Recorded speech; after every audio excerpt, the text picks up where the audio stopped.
सोपोर में वसीम मीर के साथ जिस तरह उसको निहत्ते आदमी को, एक ट्रक ड्राइवर गरीब है, जिस तरह उसको गोली मार दी गई, और जो डॉक्टर ने भी बताया कि बहुत नज़दीकी से उसको गोली मार दी गई। टायर की वजह से उसको गोली नहीं लगी बल्कि स्ट्रेट उसको गोली मार दी गई।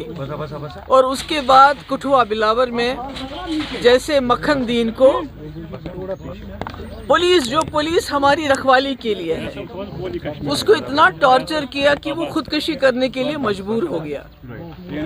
और ऐसे में इंसान को ये ख्याल था कि उमर साहब जब होम मिनिस्टर से मिलेंगे तो उनसे इन मसले के बारे में बात करेंगे, क्योंकि हम कहते हैं, जैसे वो खुद बार बार कहते हैं, होम मिनिस्टर साहब के जो एडवाइज़र हैं हमारे हाथ में कुछ नहीं है। मगर वो यहाँ के वज़ीर आला हैं, उनके पास 50 MLA हैं, उनके पास मेंबर पार्लियामेंट है, उनकी एक अथॉरिटी है।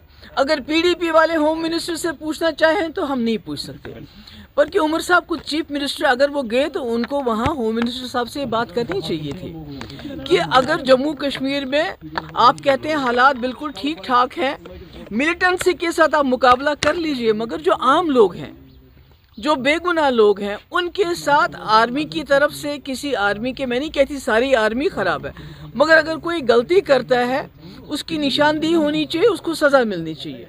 इसी तरह जो बिलावर का SHO है, उसके बारे में आम तौर से ये शिकायत है कि वो वहाँ लोगों को, नौजवानों को गिरफ्तार करके उनसे पैसे वसूल करता है, जो पैसा नहीं देता है तो उसको मिलिटेंसी के इल्ज़ाम में बंद करता है।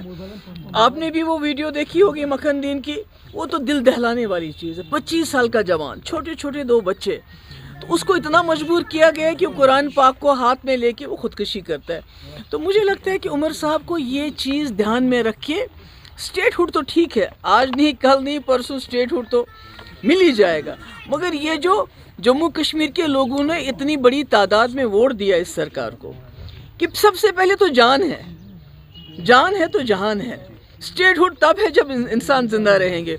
तो मुझे ये अफसोस है कि उन्होंने ये बात नहीं की, करनी चाहिए थी। दूसरी बात मैं ये कहना चाहती हूँ कि हम अपोजिशन है, PDP अपोजिशन है, हम कोई मिलिटेंट जमात नहीं है।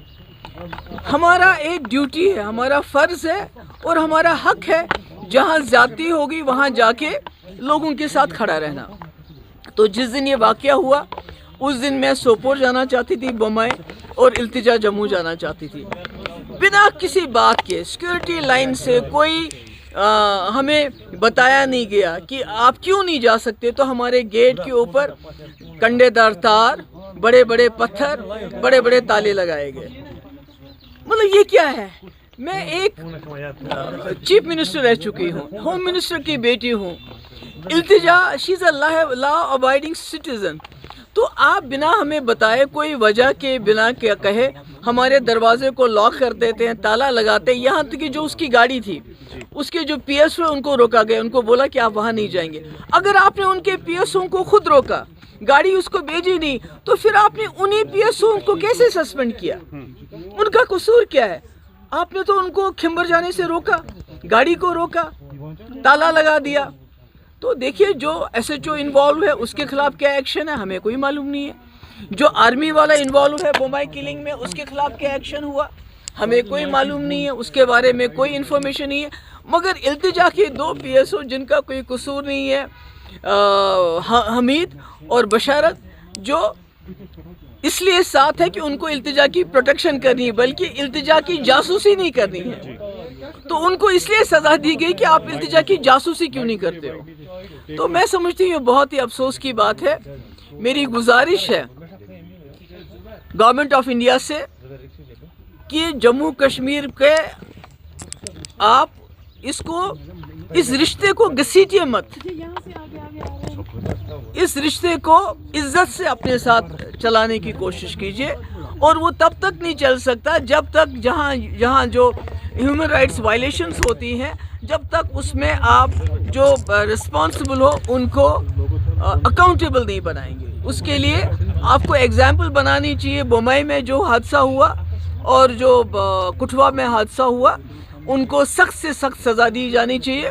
और जो इल्तिजा के जो PSO है, जिनको खामा में आपने सस्पेंड किया है, ان کا سسپینشن آرڈر ریووک کرنا چاہیے اگر آپ کی آنکھ میں تھوڑا سا وہ کہتے ہیں نا کہ لحاظ ہے.